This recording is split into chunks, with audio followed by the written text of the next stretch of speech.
right, and welcome everybody to the DHC Sports Show. My name is Ed, also known as the Dad Hat. Welcome everybody to Tuesday, the only show this week for the DHC Sports Show, obviously, because this week it's going to be super hectic. So thank you for joining us. Let's get started. Let's go around the room. And before we do that, actually, you know what? Why don't we do this, guys? Why don't we talk about our sponsor? Guys, we've been talking about this for how long? We've been partner with All Forward Baseball Company. I'm super happy to be partnering with Logan, just because he's a good dude. The t-shirts are great. The hoodies are great. I gotta give you a hoodie. I haven't gotten a hoodie yet, so you don't have that hoodie yet. No, dude, I don't. I should. Man, what are you waiting on, bro? I should. But here's the thing, though. The good thing is that since I can do this, right, and all of you on this show can do this, you guys can go ahead and use code DADHAT and get 15% off your full purchase. So the hoodie is not going to be a full price. That hat, which I have as well, is absolutely wonderful. Why don't you show the underbrim of that hat, Donnie? Show the underbrim. Let me zoom out. Zoom out so we can take a look at that underbrim of that hat. It's yeah, exactly. That thing is super cool. So yeah, this is fantastic hat. Again, guys, use code DADHAT for 15% off your full purchase. And then also, guys, we do have the sticker club that we had. All of our logos are part of this, right? If you go on there and sign up for the sticker club, it is $6, right?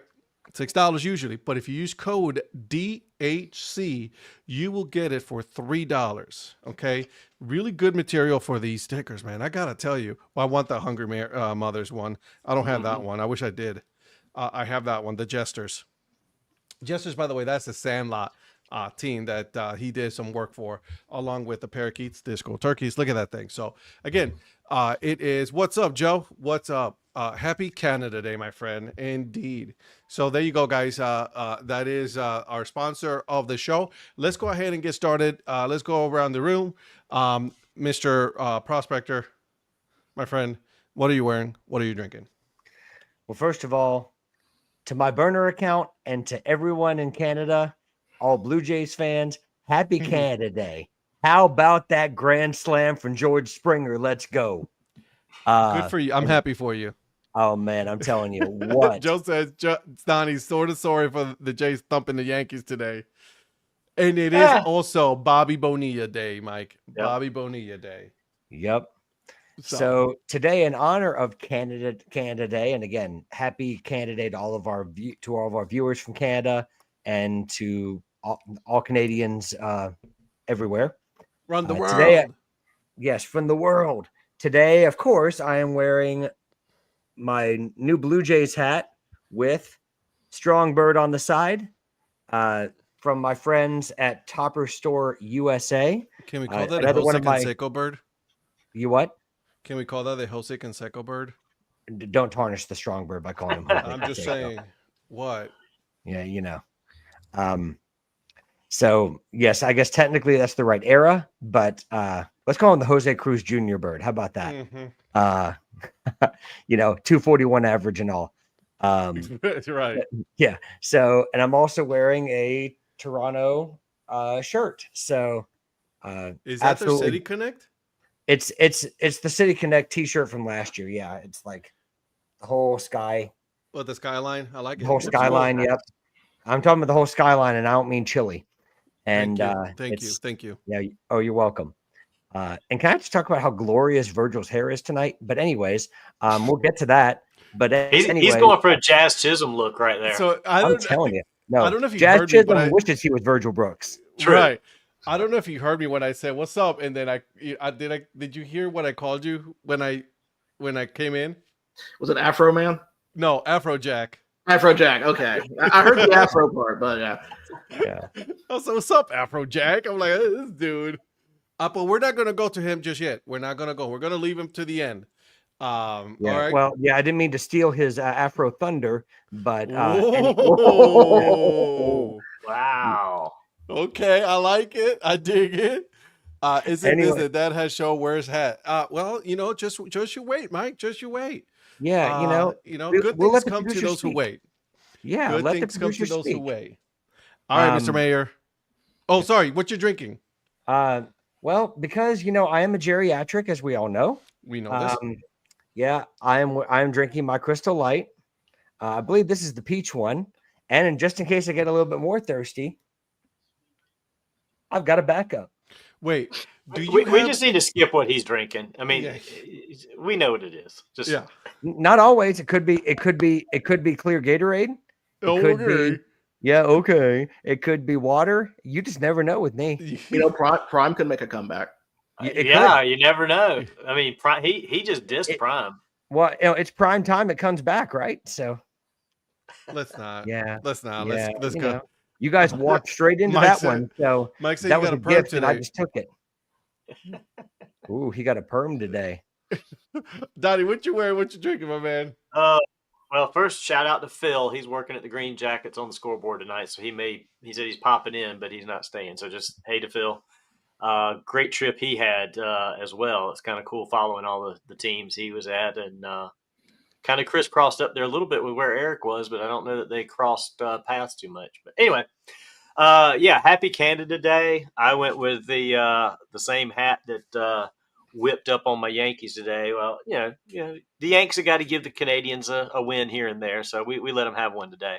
You gotta get we don't want to tarnish their day. No, just kidding. They kicked our butts today. So that is not tarnishing. That is just straight up ass. That's ass whooping right there. So I went with the same hat that they were wearing today.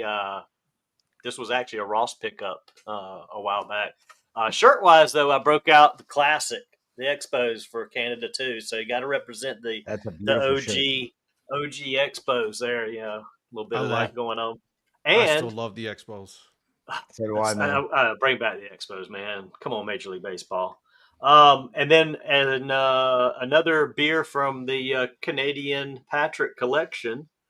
Went with the Leafs Lager for tonight. So going all on the Canadian, and this is the Canada. Very nice. Donnie stole my beer. I've got your beer here. And what I loved about the Leafs Lager, the cans that he bought us, some of them have the powder blue and some have the navy blue uniform on them. You mean like this one? Oh, there you go. Yep. We're twinsies. Look at there. So, based on the logo on the can, is that the official beer for the Toronto Maple Leafs baseball team, I presume? Well, it does mention the Toronto Maple Leafs baseball club on the can here. Yeah, so you don't say. You don't say. I noticed that logo, and I'm like, I know exactly what that one is because I'm gonna have to switch into my other hat here in a little bit. Good job out of you guys. I like it. Oh yeah. I was thinking we were gonna have the same beer for a minute. I was hoping you were gonna have that one. I didn't realize there was the white blue can, so that was pretty cool. That was pretty good. I like that. So for my hat, guys, I'm gonna go before you. It is a New Era snapback mystery machine. Oh, that is sweet. Oh man, I gotta get me a Scooby-Doo hat. I have a Scooby-Doo. I've been thinking about getting me a Ninja Turtles one. Mm-hmm. Just because that's a cartoon that I grew up with, right? Like the Ninja Turtles that made with tears of the Maple Leafs hockey team. That is good. That's good, Joe. Oh, I like it. I do feel bad for Toronto. Is that from Is that from the Mitch Marner? Is that from the Mitch Marner leaving to go to Vegas? Yep. So, and I'm drinking water because this house has 0 beers at the moment. Still haven't recovered from the lightning bolt. I have not. From the beer standpoint, that is. Beer standpoint, yeah, we haven't. We a little quick update. We did have our adjuster come in yesterday, so they are starting the process. So there you go. So all things are pointing, positive. We just, I should be like, listen, I just lost about $1,000 in beer. I should say that, right? About 1,000. Oh yeah. Definitely. Claim everything you can. Yeah. I was gonna say at least $3,000 and tell them your accountant told you that. Exactly. My accountant told me to say that to you. Nice hat. Whoa. I like that one. Look at you. You're going you're going to like roll through all your Canadian hats today? I know he should, right? I'm going. He should. I'm going with my recent favorites. Okay. There you go. All right, Mr. Producer, it's up to you now, my friend. We're already going over the beer just to show it again. It's from the Canadian Patrick series. So I'm going to call it now the Leafs Lager. Okay, So I like it. that's I it. like The other it. two beers we've had so far have been hits, so I'm looking Absolutely. forward to this one. This Left Field Brewing, give a shout out to Left Field Brewing. These beers are fantastic. I've got to get to Toronto, and I have to get to Left Field Brewing at some point. And shout out to Joe Sheets for this amazing hat that he gave me on our Curb Rim Media meetup, by the way. So big shout out to my burner account. That's right. You did show me that one. Yeah. Yeah. Big shout out to my burner. Big shout out to my burner account. I didn't get one. So I was going to do a unboxing today for the hat I'm about to wear, but the box came basically caved in. Ooh. So I was kind of in panic mode, so I had to go ahead and open it. So you didn't want to open it also in the middle of the show and come to find out that the box is like, destroy the hat and everything. Oh yeah, I would have been. I would have been. I'm gonna cut out. It would have been over. Well, like I'll see you guys later. Come on, Virgil. Hashtag content. So this team was represented in our food tournament. It was actually one of the surprises to make it far, and I was able to find this on Crowd Minded. Tonight's hat, the Kentucky Bear Cheese. The beer cheese. Oh, look at you. Good job out of you. By the way, that's an amazing find, by the way. Oh, that looks good. Oh yeah, that looks good on you, dude. That looks good. You were pushing that identity hard in the tournament. You loved it. The idea that it's an identity that never played a game because this was unveiled in February 2020. So yeah, it was a nice way to get this one. This is actually a 8 for me, so it's a little big, but it's kind of fitting nice. It looks good, dude. It looks great. Yeah, and it goes great with that phenomenal hair of yours. Do you have some cheese to go along with that beer so you can complete the set with the hat? Well, I do have some Velveeta. I can go make some beer cheese, but I don't have anything to spread it with. Well, I mean, you could make beer cheese. You could just have cheese with your beer and just call it beer and cheese. That's fair. That is fair. Fair is fair. I mean, that's the quick option when you don't have time to make it. That is true. All right, boys. Fantastic hat. And again, phenomenal. just to make sure, what are you drinking? Just want to make sure. What am I drinking? That is the Leafs Lager from Left Field Brewing. What? Good job out of you. What? I like it. All right, boys. Toronto tourism should take a clip right there of that. I mean, honestly, tears of joy are just coming down my face right now, and I know my burner account's going to say the same thing. So this is beautiful. I like it, guys. I am enjoying this whole Canada thing. I'm currently looking Canada, for a Toronto Blue Jays hat at the moment. You what? Friends in the Great White North. I'm currently looking for a Toronto Blue Jays hat as we speak. You need one because you keep telling me, I'll get one, and you never do. I'm currently in the moment looking on the New Era website looking for one. Man. So I'll keep you posted. Bro. Well, Ed, I'm glad you're enjoying your time right now because it's time to bring it down a little bit. It's time to go over the Northwoods League. Thanks. And here we go. I was waiting for this. I know you have. So I already said it today. So we have a new first place. Mm-hmm. Indeed. And that is, hold on. I'm sorry. I was about to throw up saying this. So just give me a moment. Hold on. Sorry. The Traverse City Pit Spitters, held by Mr. Eric Profits, is I'm first glad place. that he's not here. I am so glad that he's not here for this. I am too. Ladies and gentlemen, the vocabulary word of the day is incorrigible. So they are currently have a 22 and 13 and have won the first half, so they will be in the playoffs. Oh my gosh. And second place, not that far behind though, is the Wausau Woodchucks at 21 and 14. Third place, that's a little bit of separation finally. Some massive knowledge for Patrick, 19 and 15.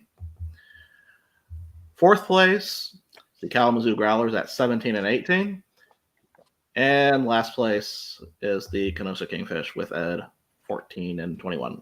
At least some things never change. Yes. So, thanks, guys.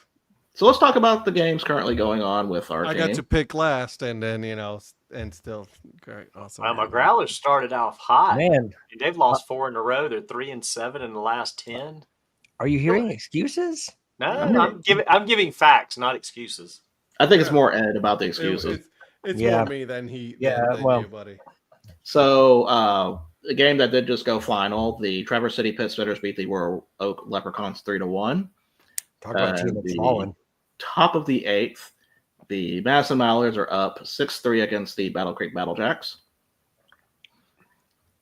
Then at the bottom of the 6th, the Rockford Rivets are up 6-1 against the Kenosha Kingfish.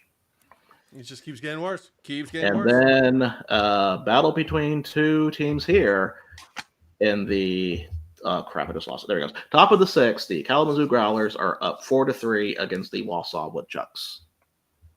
And I'm sure you don't have this right now, but eventually we can see if we can get it. Updates on our softball teams. You know what? I'm glad you asked because I will have that momentarily once I should get the scoreboard updated. I'm so happy that I've actually said that to you, so that way you can have that available. All right, so let's go over the standings for that. Okay. So we're red hat today for you guys. In first place, we have the Madison Nightmares for Patrick. That's 12-4. Okay. Second place is Mankato Habaneros, so an Ed team that is not in last place. There you go, baby Jesus. Thank you. 9-5. The Minot Honeybees, which is Eric, if you guys remember, is 7-7. Wausau Ignite, which is my team, is 6-10, and then Donnie with the lacrosse team is 3-11. Well, we can't be first in everything. Yeah. Well, I didn't get to pick them, so they were handed to me. Well, Donnie, who's hoping handed that ass whooping? That's what you're going to get handed. Yeah, he's hoping that your team can gain some steam. All I'm just hearing is more complaining. Yep. There you go. Just facts, man. Just facts. I'm dragging. Though, on a serious note, I'm super happy, that the Northwest League has that league and everything, and how popular it is right now, especially with Major League Baseball also going into with the women's softball team, right? That's something that's right. And I'm sure we'll talk about this in a little bit as well, but with also the WNBA and expanding in 2028 to add 3 more teams. So I'm super excited about women's sports here in the U.S. I'd love to see the CPL add a softball league. I think that would be cool around this area because softball is huge around here. Oh my God. It's massive. I totally agree with you. Yeah. There's tournaments around the Southeast all the time. Exactly. as you guys know, now that all of you can kind of count yourselves in the Southeast, you know all the time. There's a lot of tournaments in Alabama, Carolina, the Carolinas, Georgia, Florida. My sister played in them growing up, and they're just getting bigger. And they are not just one time a year. These are multiple weekends a year. Just like you hear about traveling baseball teams, you got traveling softball teams, and it's just as big. Yeah. One of the questions for me was going to lead to, especially with the involvement of the MLB and building up a national softball league, is will it create basically a farm system in the future? So basically, you kind of have even more teams, even not necessarily the Northwoods League would be absorbed into this, but you talk about CPL having teams maybe the Northeast baseball, Texas, all those areas. Could that be something that could be viable in the future if this actually succeeds? I would think so if they keep it. The problem they try to do with the women's sports, in my opinion, is they try to make it as big as the men's sport right away, and it's not going to happen. It just is. It's just the way it is. But go into it with not expecting it to be rivaling the attendance and everything. But there's a whole market out there for it. Like we just said, all the travel teams, everything that's going on with girls sports, sometimes they try to go too big too fast. Yep. And it fails. And that's the thing. You got to go into it we're not going to try to have 12 teams to start with and then have, after the first year, you got 4 teams folding and then you're having all that change. It's crazy. Start with a few. I remember when the Cleveland Rockers started, with the WNBA, they went too fast, too quick, too many teams, and it's now what, we're in 2025, about to go into 2026, and then like they're just coming back. And I remember as a young kid going to go to those Rockers game. Yeah, I mean, this Detroit and Cleveland haven't, why are they thinking they're able to have a team now versus what was before that wasn't probably run well before and thought that they were bigger than they were. Mm-hmm. And, you get owners who are like, well, I'm not making enough money on this. Well, you don't have any patience. If you don't have patience, you're not going to succeed. Well, I think there's also an increased fan demand for women's sports. Yeah. And what comes along with fan demand is commercial interest. And that's what these leagues need to be viable, is to have that commercial interest to get those sponsorships, to get those TV contracts, to get those things that the WNBA is starting to see. And you can say it's because of Caitlin Clark or, like other players of her caliber that have come into the league that are bringing increased visibility to the league, for better or worse. I mean, there are people that bring eyes to the game, for better or worse. And that's what you need in order to get, to get viewers for the playoffs, for the big games. And that's what's going to get you increased sponsorship. That's what's going to get you the bigger TV deals and make you more viable and more financially sustainable. Versus those leagues that can't get those things. Well, and you look at college softball. I mean, the college softball tournament this year, unreal. I mean, each year it's gotten so much better, but I mean, it's like people are just it's tune-in factor now for that. And the softball has drew higher viewership than men's college World Series again this year. It did. That's just a constant for them, because a lot of people have eyes on that.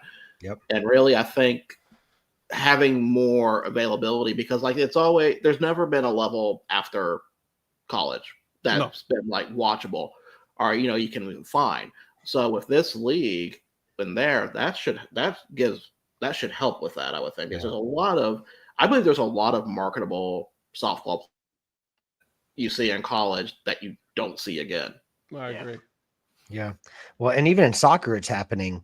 NWS, the NWSL, but even more so in the Women's Super League in England. I mean, they're filling up Wembley. They're filling up Wembley Stadium with like 80 or 90,000 for games. In Barcelona for the women, Barcelona Femení, they're getting 80 to 90,000 for certain games. So that's awesome.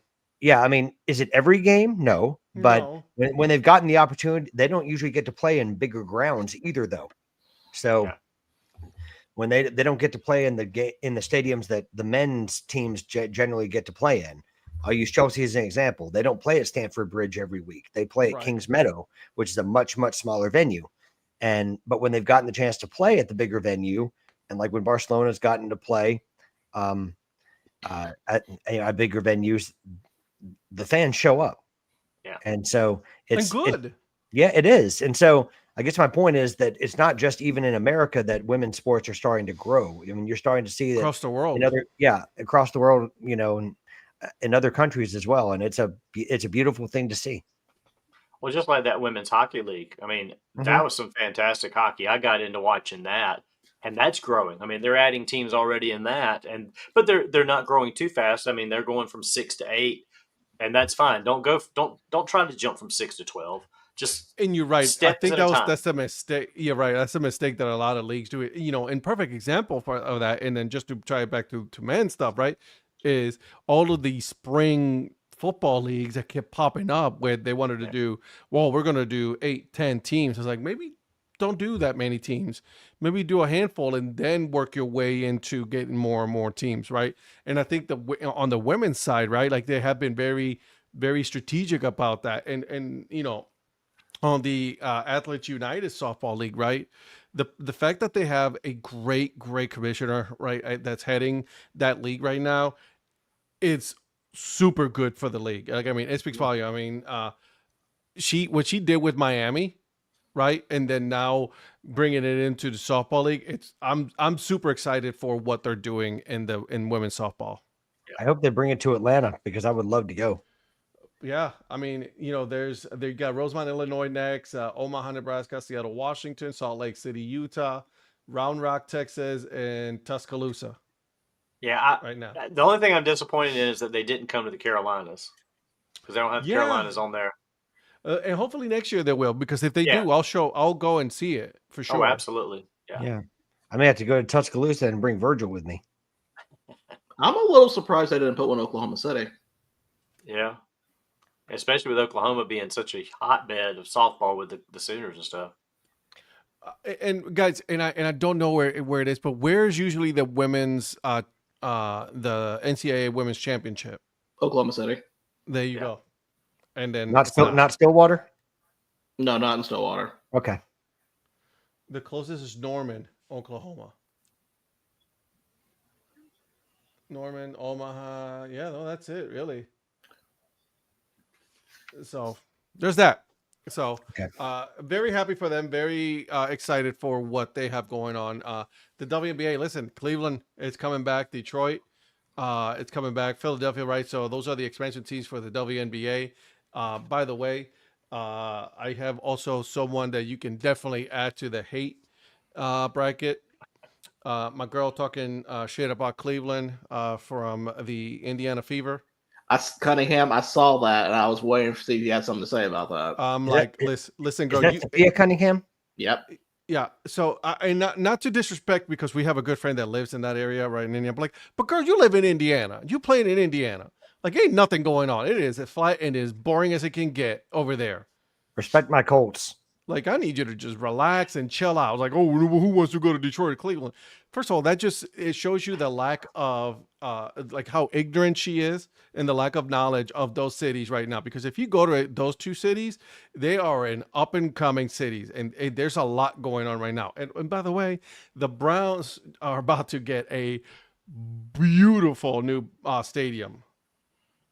Almost like Ace Bailey. I mean, Ace Bailey said something about Utah, and people are like, bro, you went to Rutgers. Like, what are you talking about? Shut up. I mean, come on. You don't diss a city. That's a great point. You went to Rutgers. Of all places, like, dude, really? Yeah.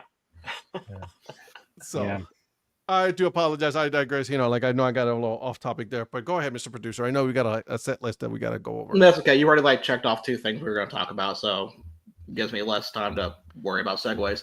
But we're going to go and talk about some minor league stuff first. Now, I usually go over logos by the time they released first and all that, but considering the magnitude of this one and who's involved, we need to talk about this one first, and that involves our going to Erie for the Moon Mammoths. So for those who need a refresher on this, on John Oliver's show, he picked a team that they were going to do a redesign for, and Erie Seawolves got picked. On Sunday, he had revealed the logo, including a mascot, so they came prepared. And this is the result of it: the Moon Mammoths. They got that thing put together fast. Well, I've got a comment on that. Am I the only one that thinks that this was not preconceived before they tried to roll this out? Oh, I 100% think it's preconceived. Like, I think the moment I saw the mascot, I'm like, that's way too quick. Like, how do you get a costume built that quick? Well, with MLB licensing too, to get something approved. Do we really think that it got fast tracked? Because I mean, when did he announce this? Like 4 weeks ago? Yeah. And it's already a thing? Yeah, but don't let the truth ruin a good narrative. That's all I'm going to say. Well, and the thing is, they got the money, so money talks. If you want to get something done, if you got the money, you've got that HBO money. To be fair, yeah, exactly. So Donnie, what's that like? So here's what I was thinking also as well. Well, we'll get there, man. When our show takes off, man. Come on now, baby, we got this. Yeah. I mean, I know Smithers keeps up with the accounts. I just didn't know. So I don't know how much money I got. I think that unlimited, baby. Major League Baseball decided they're like, no, we're going to fast pace this one. We're going to go ahead and bypass any of the red flags or anything that we need to get that will stand in the way of getting this, because this is putting eyes on minor league baseball and it's putting eyes on Major League Baseball as well. So let's go ahead and take care of it. Let's go ahead and do what we need to do in order for this to get through. So this is publicity they don't have to pay for. Yeah. This may have just been Project 1A for everybody. Right. Exactly. That drop everything you're doing. This is when we have to move through. We got to get this done. Yeah, it's possible. It just seems very quick and very convenient that it's Props to John All for not treating this as a joke either. Yeah. True. Yeah. Because like this usually when you have something like this, it's either something that doesn't connect or something that's like off base, like it's just Right. you miss the point of it. But and when I first saw the name, like I said, my favorite alternate identity logos are ones that I learned something from, and this is a perfect example of that. With the woolly mammoth remains found in Erie. Yep. I mean, that's a deep cut right there. And right. At first, I was like, mammoth, and then, like you said, then I saw that the thing about the skeleton. I mean, it's what 80%. Yeah. Complete skeleton that they found. I'm like, damn, that's a deep cut mascot right there. Yeah. And another thing that I think also that he is coming over to Erie to release that, right? It's already been sold out. You're right. Yeah. Erie's own Joe Sheets, by the way. Yeah, because Joe. Yeah. So I think that like, all right, when he decided that he was like, all right, we're gonna pick Erie, right? I think there was a list already ready to go for alternate identities. It was just working with the team to make sure that that it was done the right way. So there it is. You know, I'm from Erie originally. I've never heard that mammoth story before. So, yeah. Wait, Joe, you didn't learn in elementary school about that history locally? Come on, Cleveland. Jesus Christ. Hey, be kind to my burner account, okay? Yeah, slow down. I mean, he gave you beer. Shoot, Brian. You made sure he gave you my beer. So be nice to him. That might have been his first mistake, is they let me be the caretaker of all the beer. I'm like, oh, beer for me. Virgil happened to be there. Everybody else couldn't take it. So Virgil just happened to be the one that's the only one driving back. Exactly. Yeah, I drove. So I mean, it's like that's driver's privilege right there. I don't know. What's a mammoth with you? And by the way, just side note, Virgil, I had like 4 other beers in my cooler that I meant to send with you that I brought from home to specifically give you. And I totally forgot to give them to you that day. Well, you forgot to give Darla their beer. I got to get Darla hers. They were just some that I had in the fridge, and I was like, okay, I'm going to take these with me. And I intended to give them to you to take back with you. There was a couple of dark beers and stuff. I'll get them to you, but after you left that day and we got headed out, I was like, crap, I totally meant to send him those beers. Whoopsie daisy. And he means it because he had a war chest in the back of that Wagoneer. When he pulled the Canadian ones out, I'm like, dang, what all do you got in there? Apparently, can we share, bro? Well, I mean, when he came over to Kelly's house and he came out with that big old box, and that's just one of several big boxes in the back. I'm like, man, do you have a dead body back there? By the way, I wouldn't know. He didn't pick me up. Whoa. Whoopsie. He was supposed to, by the way, pick him up, just so you guys know. Oh, shots fired. Yeah. I had to get it in there. Come on. Yeah, that's good. I know. Well deserved. Shots fired, but well deserved. Not wrong. You're not wrong. Someone who has glorious hair like that, and you don't even pick him up? I mean, come on. I can't even blame Mrs. Mayor. That's me. So let's circle back on the actual logo. What do you guys think of this identity? Oh, I love it. I love it. Yeah, no, it's absolutely great. Love it. Yep. I spoke with friend of the show that doesn't watch the show, by the way. I did give him shit for that. Paul Caputo, right? Oh, I did too. But he had already. I was talking to him as he was pre-ordering the hat. He was like, Ed, let me ask you, should I order the shirt? I'm like, duh. So, I didn't get the shirt. Yeah, I didn't get the shirt. I just got the hat. Yeah, he got the shirt. He pre-ordered both the shirt and the hat. So there you go. I just ordered the hat because, yeah, well, you know how I'm a t-shirt snob, so when I didn't see like a 108 stitches or something like that, I don't usually get like the regular one. I'll get because you know how I am. I'm with you, dude. I'm with you there. Like I'm like I don't know if I want to do that. Yeah, but I did pre-order the hat. I won't even lie about that. Even though Zach Beeson himself called me out and said, "I bet you Patrick's already pre-ordered the hat." And at the time, I had not, but he's right now. I have indeed pre-ordered the hat. I'm glad they've got a 3930 because I was like, okay, that's cool. I gotta show it to Darla, see if I can get permission to purchase this hat because it's super nice. It's super nice. I'm gonna show it to you guys. That's the 920 right there. Now, is it nice enough to be like an alternate identity of the year contender for you guys? I mean, it's up for discussion. Yes, absolutely. I got to see what else they would be up against. Well, I mean, I know that they're doing like the mayor's version of politicking because I know it's going to be in Virgil's because of the purple. This thing is nice, guys. Yeah, it's a beautiful hat. And I just noticed that the button is a totally different color than the brim. I think the button looks like the button matches the helmet. The helmet, the blue inside. It has the blue inside the helmet there. See, there it is. Mike is buying the hat. That is nice. All right, and here's the t-shirt. And by the way, Holstinger, that's Donnie's fault, by the way. That is Donnie's fault. It doesn't show the maker of this t-shirt. It looks like a Gildan. It is Gildan. I can read Gildan right there. Yeah. Kind of, barely. Kind of, barely. Yeah. So there it is. So I'm actually... I like the Pat, but I would probably wait for a full purple to come out. Would you? Yeah, I'd probably wait for a full purple hat to come out before buying that. Well, I won't lie. I pulled the trigger on it. I mean, I normally would, but I did just buy a few hats recently, so I'm gonna wait on that one a little bit. Now on the 39, you and your discipline. On the 3930, they're not showing anything on the back. I thought it would say the moon mammoths on the back. Yeah, it doesn't have anything blank at all. I don't want it to come blank. I love the 3930s. I love the fact that they have the name on the back. I didn't realize that was a feature of 3930s. Yeah, the 3930s always had the name or something. Not all of them, but most of them do. Most of them have a design on the back that's typically the word mark.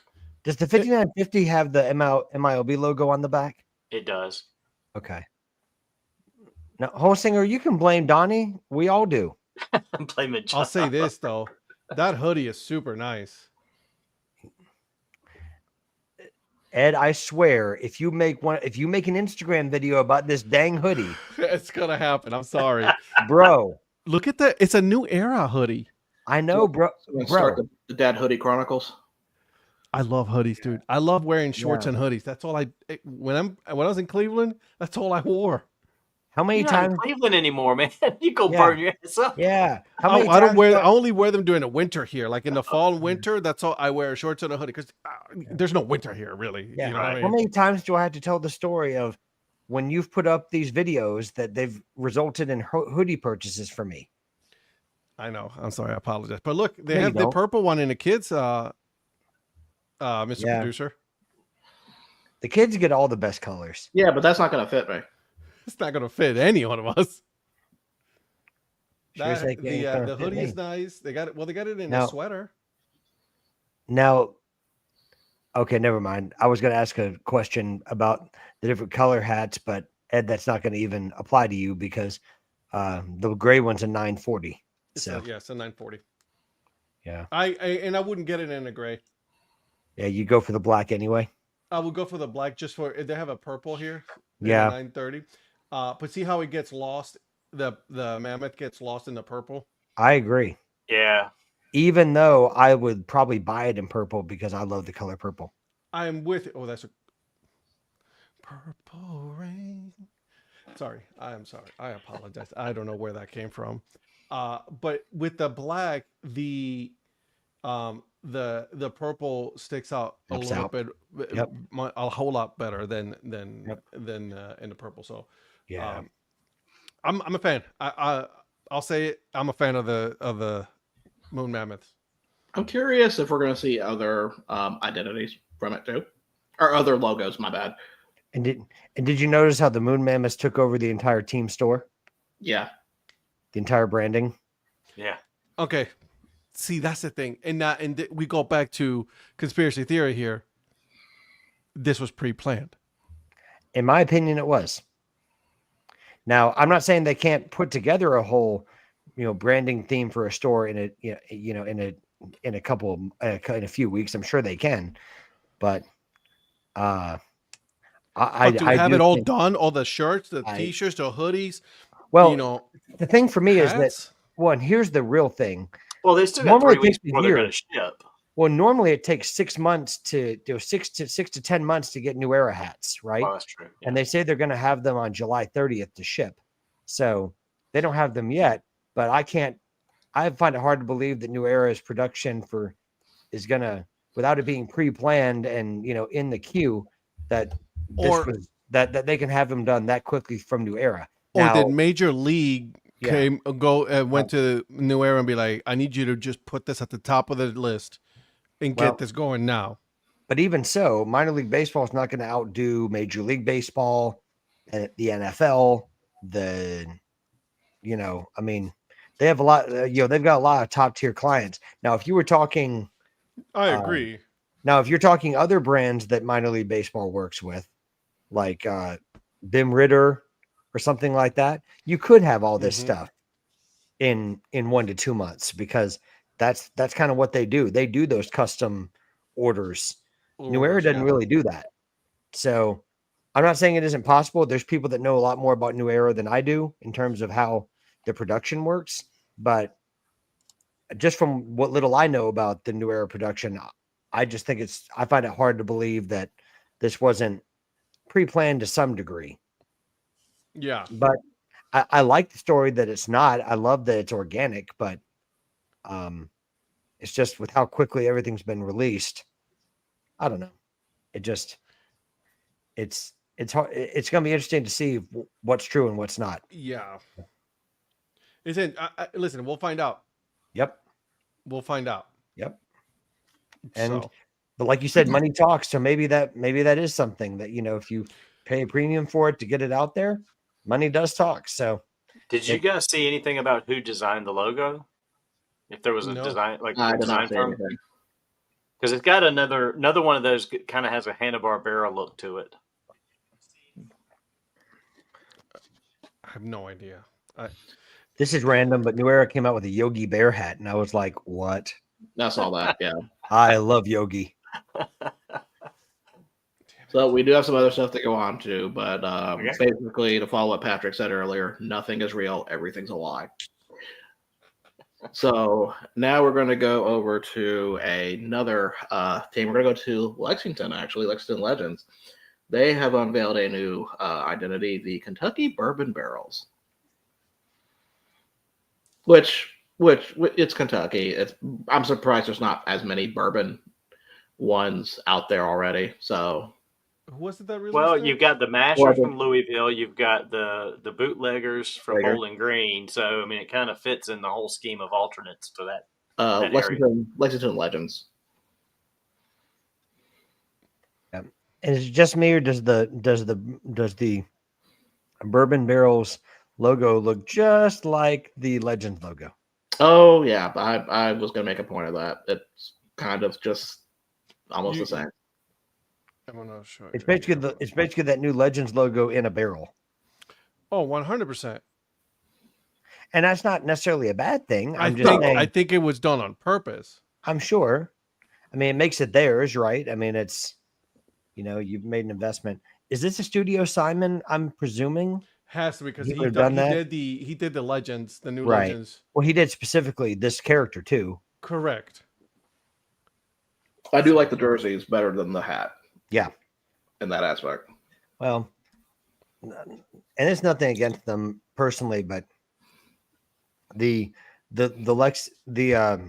OC Sports hats don't do a lot for me. So like when they come out with these like cream or white fronts on some of these OC Sports hats, they just don't hit the same as like a New Era one does for me. That's just me, but it's a like, if you look at this again, right? Like, can't really go in on it, but it's see, from that angle, that hat doesn't look like it's white. Yeah, well, and I don't think it's white, but was it maybe off-white? I don't remember. Maybe off-white. I'd have to go back and look, but yeah, it's one of those ones that sometimes just with the material they're used on OC Sports hats, they just aren't for me. But I agree with you. I like the jerseys better than the hats.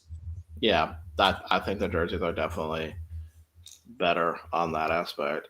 Yeah. Since Ed is not back yet, we're gonna take a little break. We still have some minor league stuff to talk about. There's 2 more stories, Okay. but I think now's a good time to talk about today in Crystal Palace.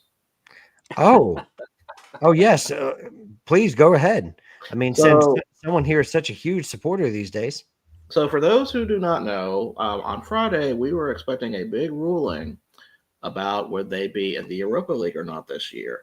Well, apparently that's on hold because of another team that's owned by the same person who just sold his shares from Crystal Palace, and that is Olympique Lyon from France. Oh, he's back. We can't do this segment now. No, keep going with your footy thing.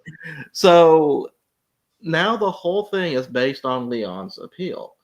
If they win their appeal, Crystal Palace is out of the Europa League. If they don't win their appeal, Crystal Palace is in the Europa League. So Donnie, as a big Crystal Palace fan, what do you think of this news? Hashtag for the content. I mean, I just hope they stay in the Europa League. I mean, I really want to see them compete in that league and hey, go for more titles. Are you looking forward to watching the 9 a.m. game against Azerbaijan? Absolutely. I mean, who isn't, right? I mean, what else am I going to be doing at 9 a.m.? Absolutely. Yeah. Well, and the funny part about that story, Virgil, is that there's also a scenario where Lyon, they can still rule that Lyon could be in Ligue 1, but Crystal Palace could still be in the Europa League. Yeah, that's. I read that. I'm like, that's too much going on. Just either yes or no. Just pick something. Well, I mean, put it this way. I think FIFA is trying to do everything they can to not have to make a decision.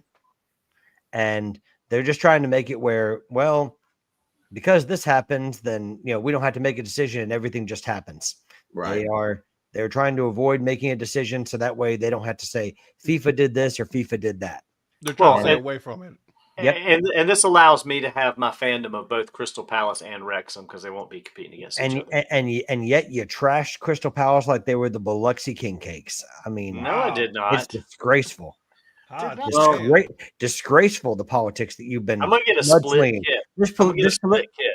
Yeah, this political mudslinging that you've been doing for Crystal Palace, who are good people, by the way. They are. I'm not slinging any mud. Like you're slinging. You know what he's trying to do, Donnie, right? Because we picked on him last week. Yeah, he's trying to turn it around on you. No. This has nothing to do with that. But you were slinging king cakes at them like they're from Biloxi, and it's sad and it's wrong. Well, I'll put it this way: if Crystal Palace comes to the U.S. and does like a summer tour, hopefully they'll go to Stillwater. I could go to Stillwater and see them play. Oh, really? Go Pokes. They won't. Speaking of things that don't belong, North Colorado Owls no longer belong in the Pioneer League. No, they don't. They are officially out, and the Colorado Sky Sox have come back from the dead. We kind of saw this coming, though, right? I mean, they were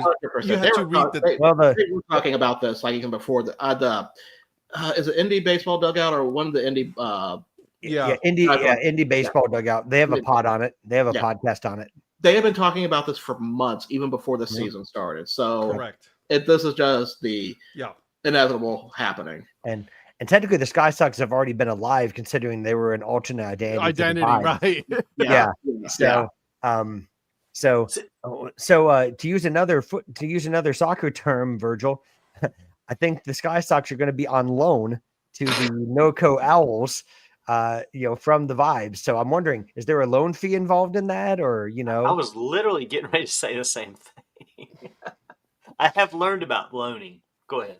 Oh yeah, one of your Wrexham players got loaned out. Yeah. Who was that?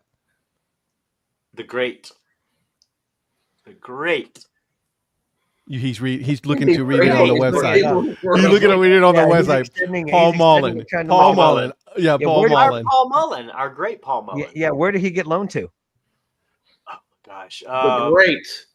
I know, the great. What humongous successful football club did Paul Mullen get loaned to? But he is great. Donnie? That's why I was accentuating the great Paul Mullen. Our Paul Mullen.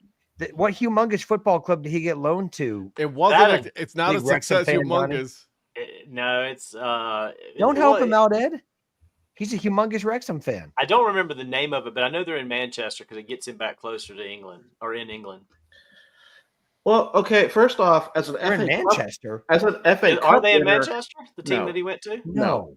As an FA Cup winner, you should know who this team is. Yes, Considering you they have should. also won Yes, the you- FA Cup Yes, you should. against Man City. Yes. Okay. And I don't know who. I know. I Yeah. saw that he got And- loaned out. I did not see anything other than that. Donnie was a Because shareholder I'm in trying not to get JJB. ahead of the documentary. Donnie was a trying to make- shareholder. Donnie was a shareholder in JJB. This is not part of the documentary. This is, Right. post, And so I'm trying not to look at like current information you. until after I get through the documentary, We're so so that I fortunate. can see what happens in the documentary. Well, I mean, Donnie, I can't believe you're wigging out over here. Okay. Oh, Wigan. Yeah, you're right. Okay, it was Wigan. I know that you say that. I don't remember. You're wigging seeing that out. name. I do You're remember wigging seeing out. the name. he's giving you But- like right there. But So there you go. okay, so where is Wigan? I was wrong about Manchester. I thought they played near Manchester. I'm bad with geography, Mr. Producer. I really Yeah. thought they did play near Manchester because it was going to get him over in England. See, I was out of about to say Wales. Wigan clearly plays in Wigan, but I have to actually verify where that is. So All Wigan- super fans of soccer right here. Oh, they actually do play in Wigan. Yes. Screw that. Yeah. Ed, I got that right. Wigan is actually kind of close to Manchester. It's between Manchester and Liverpool to the north. Yeah. So it gets him closer, but it's kind of not sad wrong. to see that, But because it's not Manchester. it's not Manchester. I didn't say in. I said No, near Manchester. He did say near He Manchester. said near Manchester. Sadly, he's right. He's correct on this one. He's technically correct. Yeah. Yeah. Well, so it's kind of like how Manchester United plays in Manchester. Oh wait, no, they don't. anyways, so Manchester City does. it's Yeah, kind they of do. sad to see though, because he's one of those stars that has been right, Yeah. with the ascension of Wrexham, to see him like kind of be loaned out. I mean, I get it. It's a business. I get it. Well, and again, we just started season 4 tonight. We started watching season 4, episode 1. But I had looked ahead. I've been trying not to look at recent news until we got through it, just to kind of keep things in perspective as I watch it. Mhm. But yeah, I did see. I know that he didn't play very many games last season because of injury and everything got as hurt, well. And he's getting up there in age. Well, even the season before in League Two, he struggled a little bit. I mean, he got the got over 100 goals for the team, but then he didn't get that many goals after that. So because of the injury and everything, so he's one of those veteran players that's kind of getting long in the tooth a little bit, and I guess Virgil, Donnie, and Ed need to start a soccer pod, man. They really do. Man, they really do. You two need to start a soccer pod. I'm just loving all this knowledge that you're spewing about soccer. You I two love do. it. I mean, You too. I mean, you two talking about Manchester area and Tottenham and all that soccer stuff. You- I mean, you The guys are two just of you killing it. need to be doing your own podcast about soccer, is what I've been trying to tell you. But you guys, No, I don't said wanna you listen two to would me. do a great soccer pod. I'm just telling I you. already got other projects going. I cannot I'm not add talking another about ones that you project. start and only go 3 episodes in. I'm talking about. That. Listen, just because I and first of all, that's very disrespectful, because I have to also rely on other people to be part of this, so I cannot, be doing it by myself. So Yeah, really, Jeez. that's more Paul's fault than anybody. yeah, Yeah. duh. Well, I mean, you can't depend on Paul for that stuff. He doesn't even listen to this show. He Dude, remember when we had the first iteration of the show, like Curve Brain After Dark? You guys remember do. that? I do. Donnie and I were on. Donnie and I were on more than the other hosts. Exactly. We weren't hosts, but we were certainly there for a were virtual fill-in. guest appearance. Yeah. Well, we weren't even filling. We were just guest appearances. Yes, yeah. Like- Exactly, and this is what happens. The DHC Sports Show grew, was created because of that. You know what I mean? So It was. We I were love like those actors that showed up on like 2 or 3 episodes of The Love Boat, like and then playing different characters. and you had to go ahead and You're kidding. add them in because there was no other choice at that point. And just like 5 questions, you were one of the first, Donnie. And then he was I came on later. Number two. What? Well, he wasn't first on the 5 questions. The man below me, you was number 1. Correct. Was number 1. Yeah. But must be nice being on a. You keep on an talking. Episode, by the way. I keep pushing you further and further. I mean, that's the problem. By the way, I do want to tell you. I listened to you guys again on the audio version on my drive back from Columbus yesterday, and you two were Virgil and Donnie. You were excellent on those shows, and I just wanted to say, I said, man, it must be good to be on that flipping show. Oh my god! Y'all remember Sesame Street? One Yes. of these things does not belong here. Right here. Does not belong. Because apparently shots are coming. I know I said it because apparently you have to be of a certain ilk, maybe probably way above average to be one of those people. I don't know. Hey, if Eric gets on there before you, that's a serious slap in the face. Oh, Eric is going to be on there before me because those two are bosom buddies now. You keep talking shit, and you keep getting pushed back. That's all I'm going to say chat. on the matter. Yeah, I want to see what the chat has to say about this. How would you feel if you were like, like don't pull them into this. Don't do that. Don't do that. No, you don't want. You don't want the answer. You don't want what they're gonna say. You just don't want to know. So Patrick, we are already an hour in, and I still didn't have half the shit we need to talk about. You what? Like this is already gone. Like this is so derailed. Like I don't want to derail this any further. I like it. All right.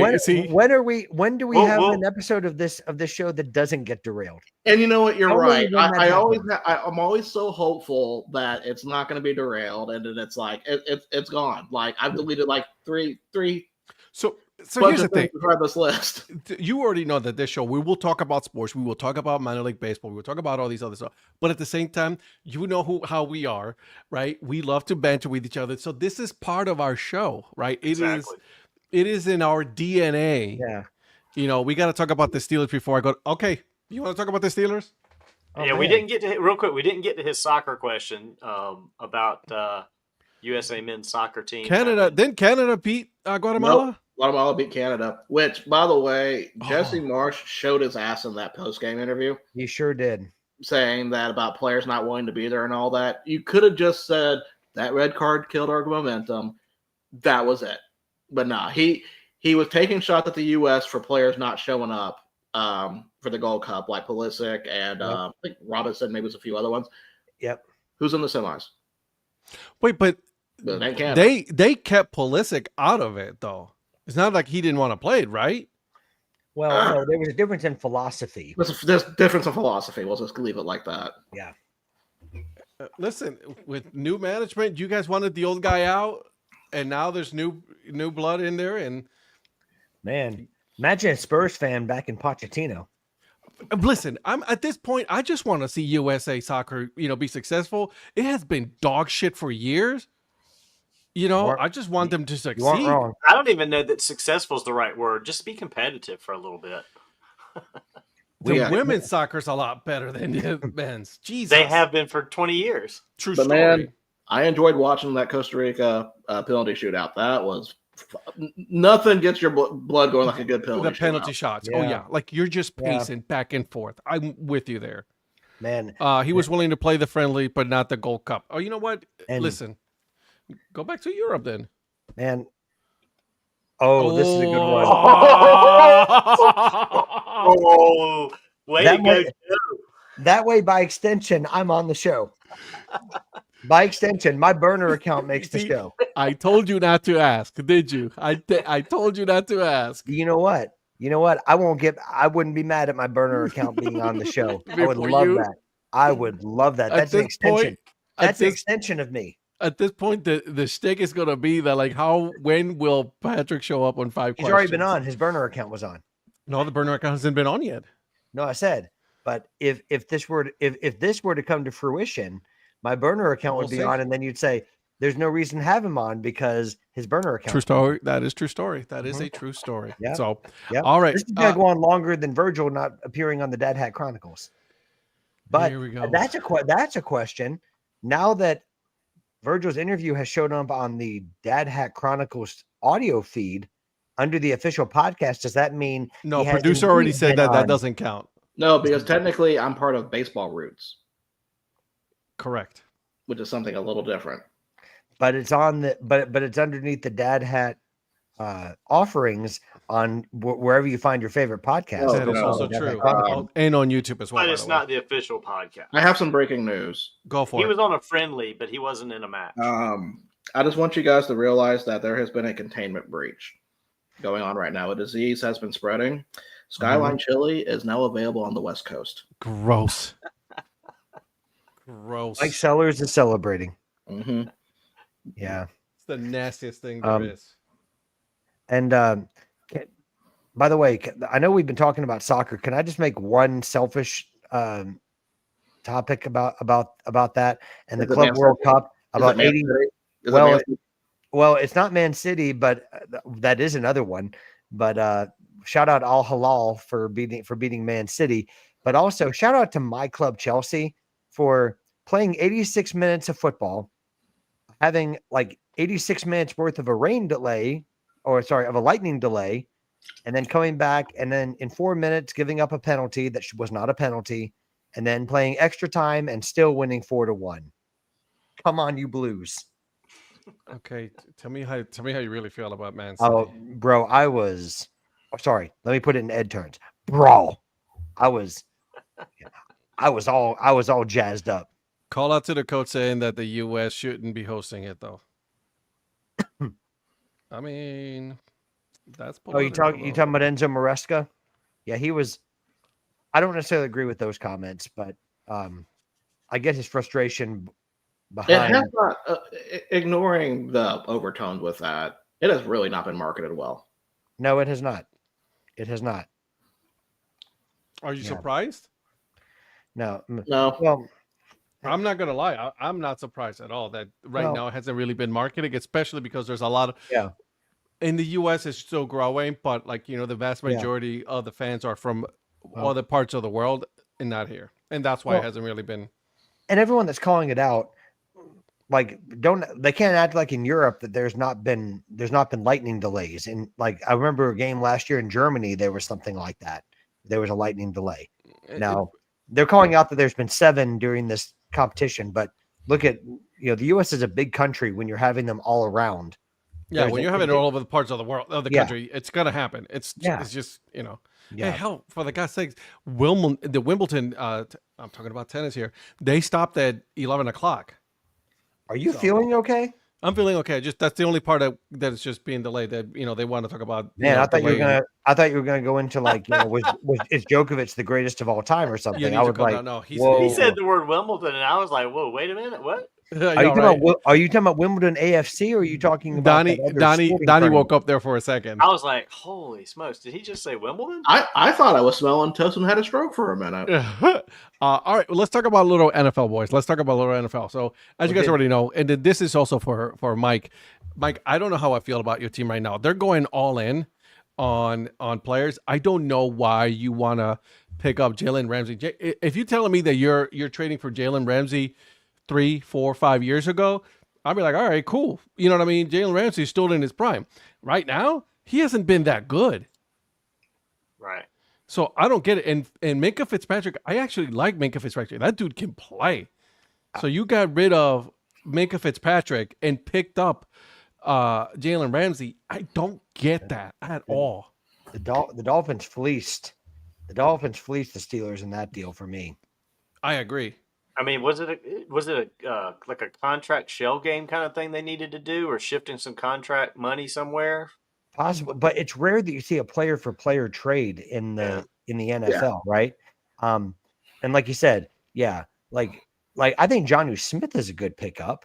Yeah. But and of course Jonnu Smith got a little new contract out of that.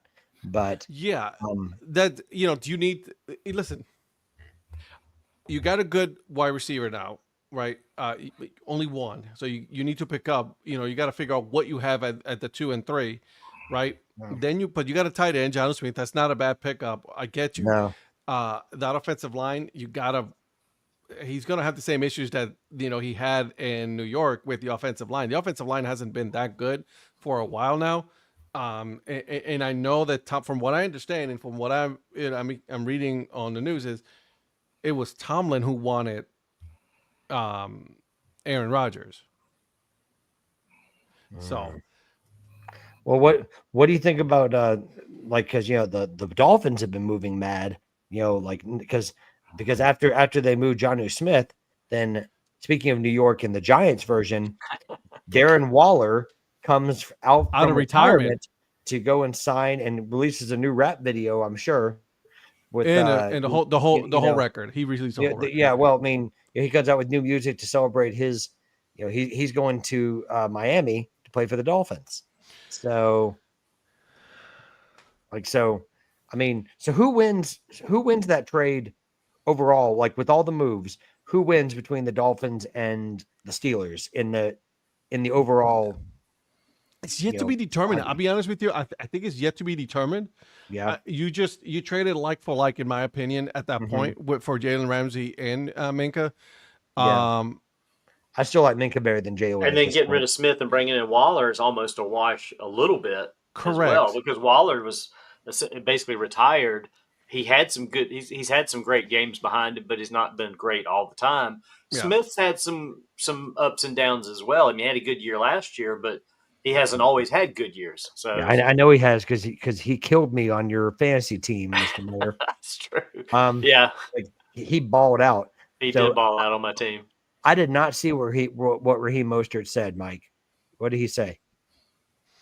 I have no idea. Let's find out. And listen, guys, I didn't even realize this. I just looked at something on the NFL site. We are literally 30 days away from the first preseason game, July 31st.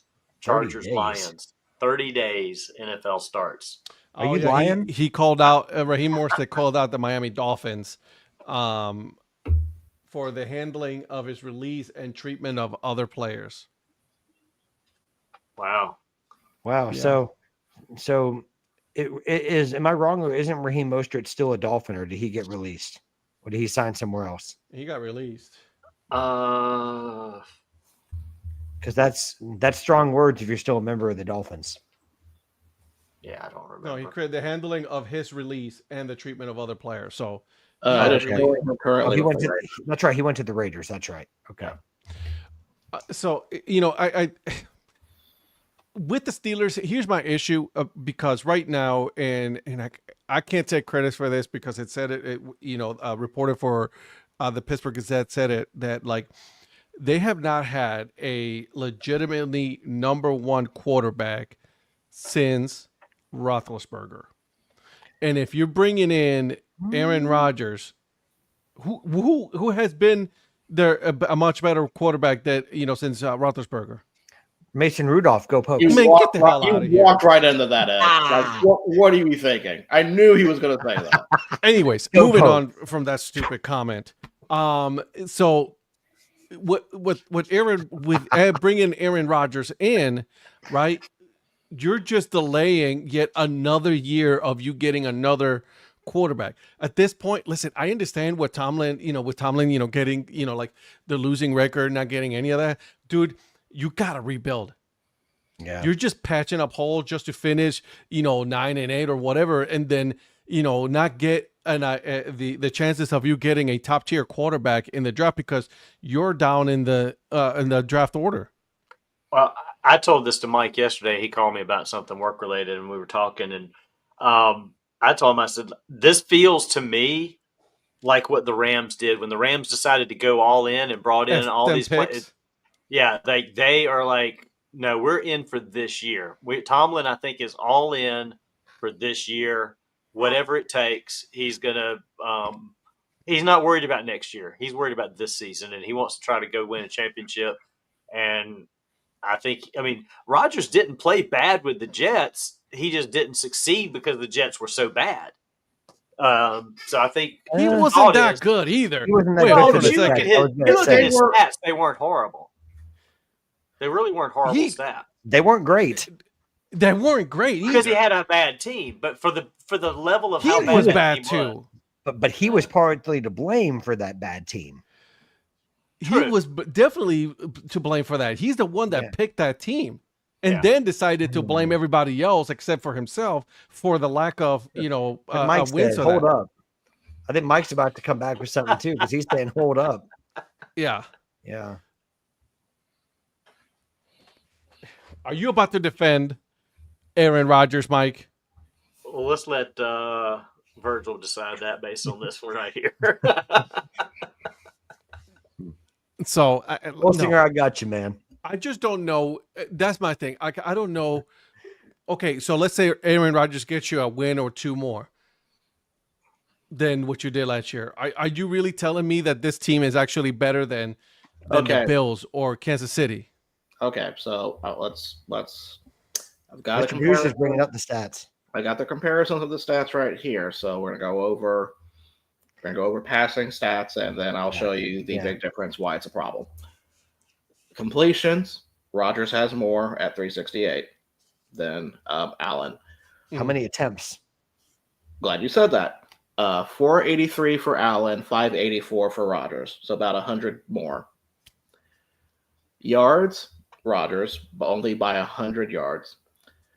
Touchdowns, they both have 28. Interceptions, Rodgers has 11. Allen has 6. Times sacked. Josh Allen with 14. Sorry, wrong Allen. Aaron Rodgers with 40.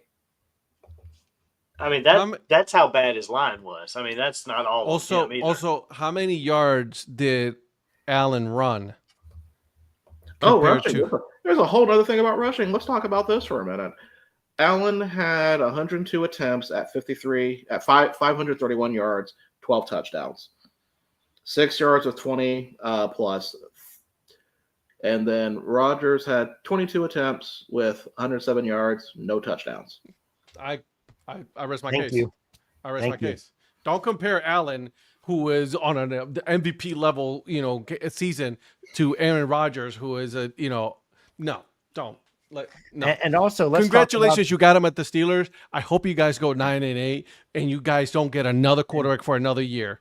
I'm so happy for you guys. Yeah, and let's not pretend that Josh Allen had like an all-star caliber receiver to throw to. That's true. I mean, he was throwing to like the likes of Khalil Shakir, Benjamin, who was it? Who's that guy that the Panthers used to have? Yeah. I keep forgetting his name, but you're right. You know what I'm talking about. But like he didn't have exactly he lost Stephon Diggs, and he was not throwing to a set of all-stars as far as who he was throwing to. You're talking about Steve Smith. I probably got the wrong guy. But one more thing, Keon Coleman, you were talking about what? Keon Coleman, and he was only at Florida State. I think I'm thinking of Kelvin Benjamin that also went to Benjamin. Benjamin was a bust. Benjamin was with you, but I think I'm getting them confused because they both went to Florida State. And one more thing before we, because it's coming. You know what I mean? It's building. Yeah, so I need Aaron Rodgers to shut the fuck up already about this. Like, I want my private life and all this. But then shut up. Stop going on Pat McAfee. Stop doing all these interviews and stop telling that you want a private life and all that, because you never wanted a private life. You want to be talked about, and everybody. And just because no one likes you, no one's giving you the swan song career that you think you deserve. No one wants you around. Yeah. And the problem with stats is that, and I say this for both sides because I can do it to my advantage too, but we can look at all these stats, and we can look at a single stat and try to make our argument based on a single stat, right? I'm still a big believer in the eye test and what I'm watching over the course of a season. And something that's not covered in numbers all the time is, what do you do for your team? Right. Look at the Bills did last year. Look what the Jets did last year, and I rest my case. And don't get me wrong, Mike. Don't get me wrong. And I'm not picking on your team, because obviously your team is not going to finish in last place in that division. Clearly, that belongs to the Cleveland Browns. And I'm not sitting here saying that this is going to work either. I think Tomlin thinks it's going to work. I think his idea is that it's going to work. I think he's going all in, and he thinks that this is the guy that gives him the best chance to get to the playoffs and win. It's desperation. I don't know exactly. I don't know that that's true either. I think I think Rodgers has a better chance here than he did where he was, but I still don't think that this is going to do much more. Clearly, because of the division they're in is going to be a mountain to climb anyway. Will Howard for the win. Right, I saw that. Clearly, the last team plays is going to be the Cleveland Browns on that division. It's because apparently the general manager wants Kenny Pickett to be the starting quarterback. Are you out of your effing mind? I can't wait. Pickett. I can't wait for Kenny Pickett. I hope they lose every single game with him. They may. I know they will. Kenny Pickett, what did he do when he was in Pittsburgh, to start in Pittsburgh, to tell you that he was meant to be the starter of another NFL team? He let other teams pick it. He threw so many pretty much. And then you're telling me that you'd rather have Kenny Pickett over Joe Flacco to be the starter? Give me Joe Flacco, and then grab what's his name, the kid from Oregon, Dylan Gabriel backup, and then Shedeur Sanders, number 3. Give me that. Would Kenny Pickett be quarterback 41 or 42? 45. No, well, actually, wait a minute. With Kenny Pickett at Pittsburgh, he actually did quite well. I mean, in his senior year, he had 4,000. Oh, I'm sorry, you meant Steelers. I was about to say, bad. I'm sorry. I apologize. My bad. I misread. And he's the same idiot that did the fake slide. During the game, and then got up, and from that moment on, I thought that he was a dirty player. Yeah, Mr. Producer, is it 41 or 42 for Cleveland if 40. Kenny Pickett starts? I actually don't know. I really don't know. I have to look that one up. Well, I'm going to have to come back next week and report. Listen, ESPN, thanks you for reminding Cleveland Browns fan again that we have had a lot of quarterbacks. But the beautiful part is no one gives a shit anymore. You can tell us about that on Thursday, Patrick. What's that? But when we don't have a show. But the beautiful part is that if Kenny Pickett doesn't work out, you can have quarterback 42 and 43 and Shedeur Sanders and Dylan Gabriel. It's beautiful. Moving on, Mr. Producer. Let's talk about some NBA for a minute. All right. One of the concerns going into you're going to throw that yard ball at me, aren't you? One of the concerns going into the offseason, being a Thunder fan, is will they be able to keep all their players? They won't. Well, they've already signed SGA and Williams to big contracts. I don't know if you saw the Alexander contract, $285 million. This is a supermax through 2030-31 season, and 30-31 has an opt-out. What's the AAV on that? 71, 71, somewhere. Who's the one that got the 78 million? That's a good question. Well, SGA would have gotten that. He's the highest paid player. It's going to escalate. It's going to start out in the 50, high 50, goes 60 up into the 70s by the end. It's only starting out in the 50s. Man, he took a pay cut, man. He was making 30. He doubled his salary without. Oh, I know. I said, by the way, Canada's own Shai Gilgeous-Alexander. Yeah, happy Canada Day to him. I was about to say. That dude got how about paid. that? Well, here's a fun fact that I'm sure you guys probably already know. That's even more money in Canada. Do you remember how Shai Gilgeous-Alexander ended up with the OKC Thunder? Yeah, from Clippers for Paul George. Paul George. Yep, he was part of that Paul George trade. He got traded after his rookie season. But he was a throwaway because they didn't know what they had. Well, because they were so desperate to get Paul George, who's since been traded like 3 times, that they gave up Shai Gilgeous-Alexander and a bunch of draft picks. Yep. So not only did you get SGA, you got a bunch of draft picks, that turned into Jalen Williams. One of them was, did I have that right? Jalen Williams, is that right? Yeah. So one of those picks was Jalen Williams, and then look at what you got in OKC now. Sam Presti looks like a genius. I'm sorry. It is Shai Gilgeous that he has the highest AAV, 71. The previous record was Joel Embiid at 64. Joel Embiid. Holy shit. Yeah. But listen, I'm happy for SGA. If someone's going to get that money. No, good for him, dude. Get your money, son. That dude is likable, man. I don't know what it is. Does any athlete deserve that kind of money? Probably not. But if someone's going to get it, then, especially what he means to the town. Exactly. Right. That makes sense. Exactly. I mean, Oklahoma is a great place with, great institutions and everything else. So, But speaking of players who probably need money, you guys heard about what Malik Beasley's going through? I have.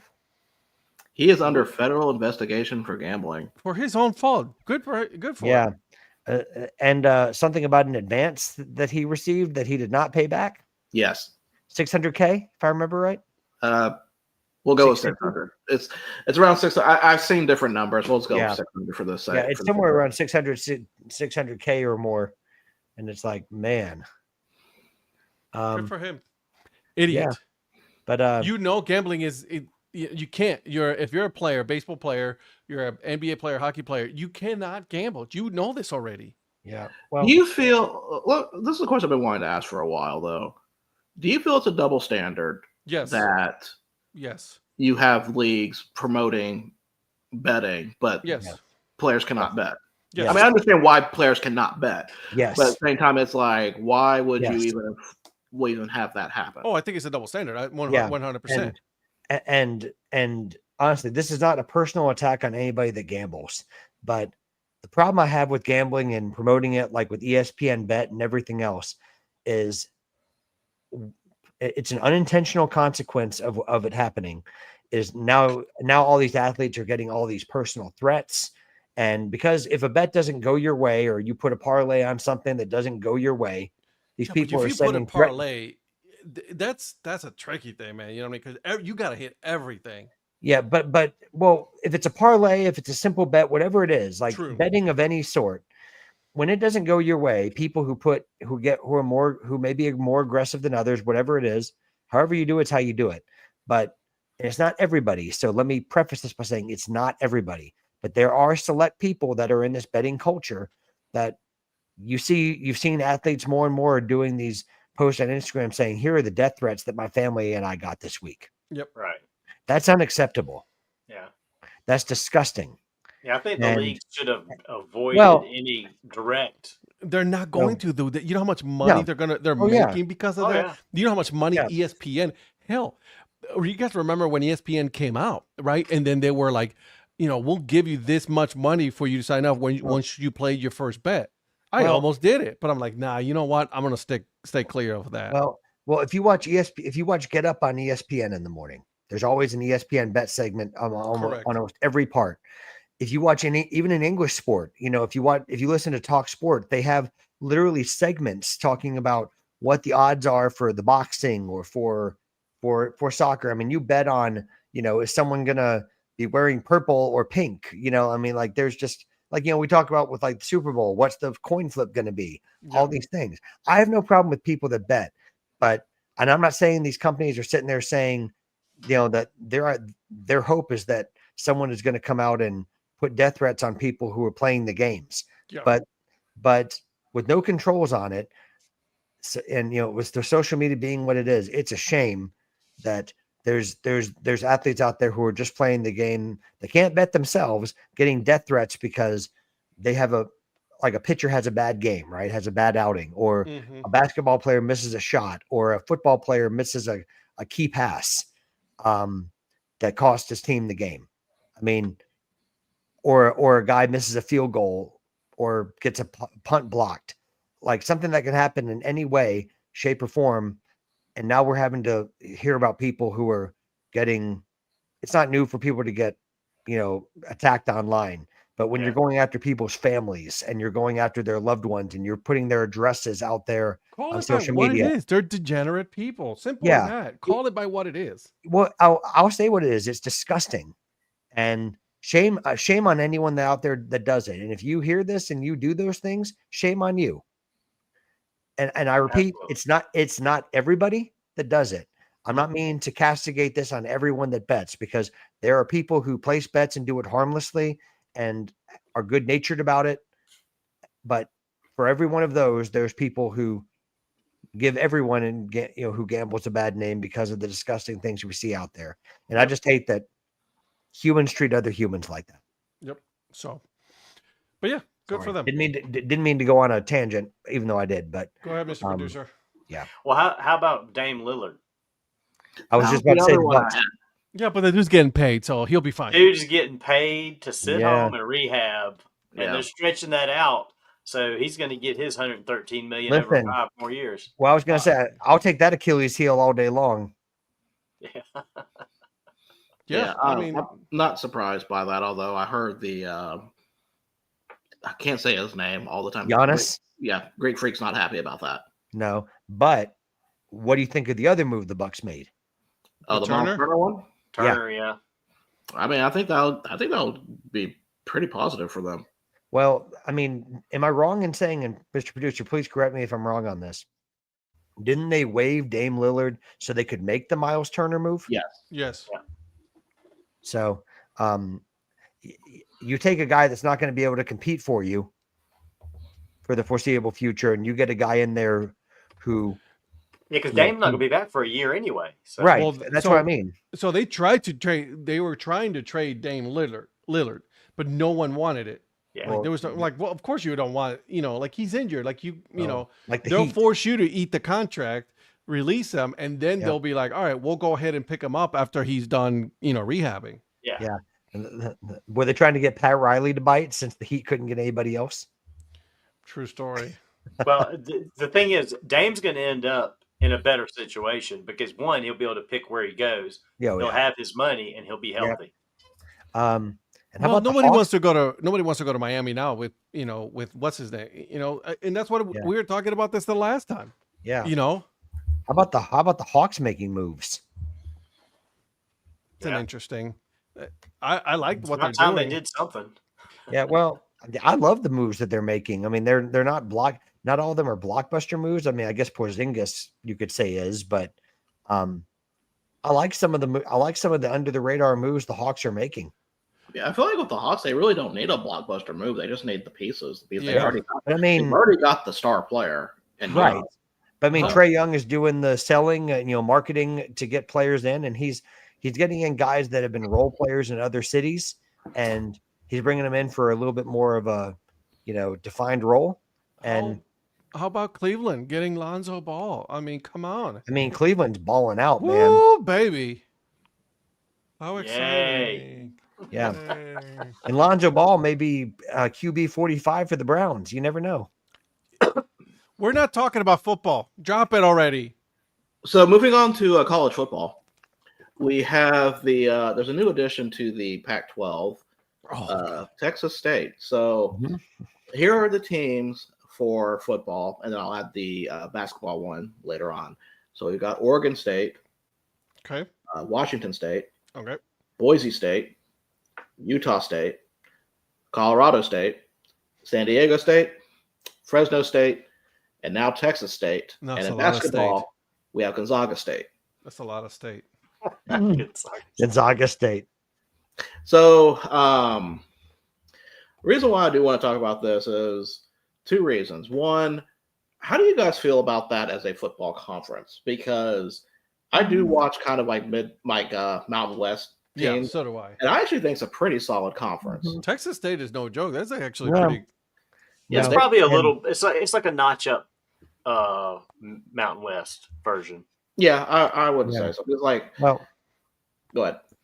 well, no, I was just going to say that's big for the Pac-10 or Pac-12 or whatever they are, Pac whatever number you are, to get into Texas, to get some of the talent there. I mean, I understand why they invited Texas State in because they, that gets you in that talent-rich area of Texas. Well, everybody wants the recruiting zone.